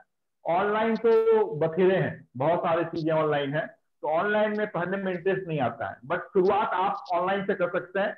जब थोड़ा सा अच्छा आपको लगे कि मेरे में स्ट्रेंथ आ गया है, मैं कुछ चीज जान गया हूँ, तो फिर आप बुक स्टोर पे भी जाके प्रतियोगिता दर्पण परचेज कर सकते हैं। Physical book is very very important. Sir website का नाम क्या बोला आपने? प्रतियोगिता दर्पण। और ये मैम आप लोगों को रेलवे स्टेशन पे मिल जाएगा, रेलवे प्लेटफॉर्म पे मिल जाएगा। मिल रहा है डोंबिवली में थाने नहीं सर, नहीं अभी नहीं मिल रहा, लेकिन डोंबिवली थाने घाट के ऊपर कहीं भी आपके रेलवे स्टेशन है, वहाँ पे बुक स्टॉल पे मिल जाएगा आपको बुक। और अगर न्यूज़पेपर रेफर करना हो तो कौन सा न्यूज़पेपर? कौन सा news? Economic times. Economic times पढ़ो ना, अगर एक्चुअल फिनेंशियल अवेयरनेस आपको चाहिए तो इकोनॉमिक्स टाइम्स पढ़िए। बहुत सारे टर्म्स आपको उसमें जाने पहचाने दिखेंगे, डेरिवेटिव आपको दिखेगा, कभी बिल्स ऑफ एक्सचेंज आपको दिखेगा, कभी जीडीपी आपको दिखेगा, तो आपको लगेगा कि हमने पढ़ा है, तो उसमें इंटरेस्ट आपको आएगा। मतलब फिनेंशियल अवेयरनेस के अकॉर्डिंग इंग्लिश को अगर मजबूत करना है तो फिर फिनेंशियल ईयर पढ़ने का एडवाइस देता हूँ, फिर अशोक सर से पूछने का क्या पढ़ने का। सर ये वेबसाइट है प्रतियोगिता दर्पण की, मतलब नाम कुछ है नहीं करने का, गूगल बाबा जानते हो ना? हाँ सर जान। गूगल बाबा पर जाने का, प्रतियोगिता दर्पण डालने का, जो पहला लिंक आएगा उसको ओपन करने का, ठीक है? Okay sir, okay. उसके बाद तमाम जानकारी के अंदर है। सर सुनो ना, आपने क्या बोला कि 4 मंथ का करंट अफेयर्स पढ़ने का रहता है बैंक के लिए, फिर प्रतियोगिता देखिए देखो वेट। सपोज आपके दिसंबर मंथ में, मैं एक उदाहरण लेता हूं कि आपके दिसंबर मंथ में मेंस का एग्जामिनेशन है, करेक्ट? तो फिर नवंबर, अक्टूबर, सितंबर और अगस्त, मतलब अगस्त ऑनवर्ड सारे करंट अफेयर्स आपके लिए इंपॉर्टेंट हैं। लेकिन पता चला दिसंबर मंथ में आपका एग्जाम है और आज से आप करंट अफेयर्स पढ़ रहे हैं, तो कोई एडवांटेज नहीं है ना सर। मतलब ज्यादा से ज्यादा मतलब एग्जाम के टाइम पे 4 मंथ के पहले का सब करंट अफेयर का ये करना चाहिए। नहीं, पढ़ने के लिए अभी से पढ़ो, लेकिन उसको याद मत करो, सिर्फ पढ़ के छोड़ दो। हाँ, सिर्फ नॉर्मल। जैसे अभी मैं बैंकिंग टर्म्स पढ़ा रहा हूँ ना, उसको याद करो, लेकिन जो करंट अफेयर्स आप पढ़ोगे, पढ़ना अच्छी बात है, क्योंकि वो इंटरेस्ट आएगा। उसके बाद क्या करो, उसको पढ़ के छोड़ देने का, उसको याद नहीं रखने का कौन था। क्योंकि वो जुलाई में अगर अलग है, हो सकता है अगस्त में चेंज हो जाए। फिर अगर जुलाई की बातें आपके एग्जामिनेशन में आपको याद आ गई तो अर्थ का अनर्थ हो जाएगा। इस कारण से अभी पढ़ने का करंट अफेयर्स एक ओवरव्यू लेने के लिए पढ़ने का, पर उसको याद नहीं करने का करंट अफेयर्स। सर प्रतियोगिता दर्पण में 4 मंथ का रहता है सब, जो भी करंट अफेयर्स है। हाँ, प्रतियोगिता दर्पण आपने बुक बोला ना सर, तो उसमें हाँ। 4 मंथ का रहता है सब करंट अफेयर्स। रहता है ना जी, क्यों नहीं रहता है? सारी बात तो नहीं है सर। आप अगर बोलेंगे कि सर 10 क्वेश्चन करंट अफेयर्स के पूछ रहे हैं तो 10 में से 10 प्रतियोगिता दर्पण पे ही रहे हैं तो बाकी मैगजीन चलेंगे ही नहीं। बट एक अमूमन जो आप एवरेज बातें कर सकते हैं करंट अफेयर्स की, वो आपको एक मैगजीन में दिख जाएगा। But 1 magazine is not sufficient for your current affairs. At least 2 magazine और एक ऑनलाइन वेबसाइट आपको रेफर करना ही पड़ेगा। और 2 मैगजीन की जहां तक बात है, उसमें से एक प्रतियोगिता दर्पण को रेफर करने की बात मैं कहता हूं हमेशा से, और दूसरा BSE बैंकिंग सर्विसेज क्रॉनिकल को रेफर करने की बात कहता हूं। आप लोग मंथली सब्सक्रिप्शन लो ना, हर महीने खरीदो। हाँ, और डाउनलोड भी हो जाएंगे। BSE भी डाउनलोडेबल है और प्रतियोगिता दर्पण भी डाउनलोडेबल है। ये फ्लिपकार्ट पे भी अवेलेबल है। फ्लिपकार्ट पे 100 रुपीज में है पर मंथ। अच्छा, फ्लिपकार्ट पे भी है। हाँ, ईयर बुक चाहिए तो एक साथ आपको 1030 रुपीज में है साल भर का ईयरली मैगजीन चाहिए। आप लोग इन चीजों पे काम कीजिए। नेक्स्ट क्लास हम मिलेंगे तो इससे आगे की बात करेंगे। ओके सर एक छोटा सी डाउट। बोलो बोलो।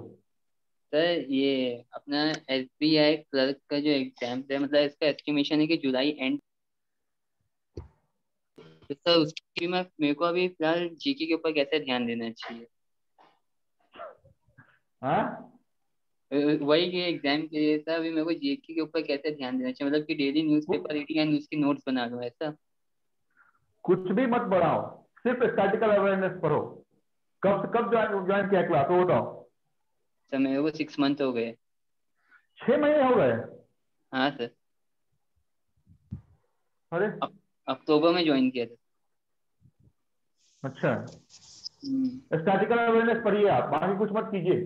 बाद में बताओ बाकी क्या करना है। स्टैटिकल अवेयरनेस पढ़ने की शुरुआत करो। अगर 6 महीने क्लासेस को ज्वाइन किए हुए हो गए हैं तो don't do anything accept focus on statistical awareness. Okay sir. ठीक है, स्टैटिकल अवेयरनेस में क्या पूछा जाता है इसकी बात मैं नेक्स्ट क्लास शुरुआत में सबसे पहले सिलेबस बता दूंगा स्टैटिकल अवेयरनेस के, तो आपको पढ़ने में आसानी हो जाएगा उन चीजों को। Okay sir. ठीक है, चलिए, okay, good night. Thank you sir. Good night sir.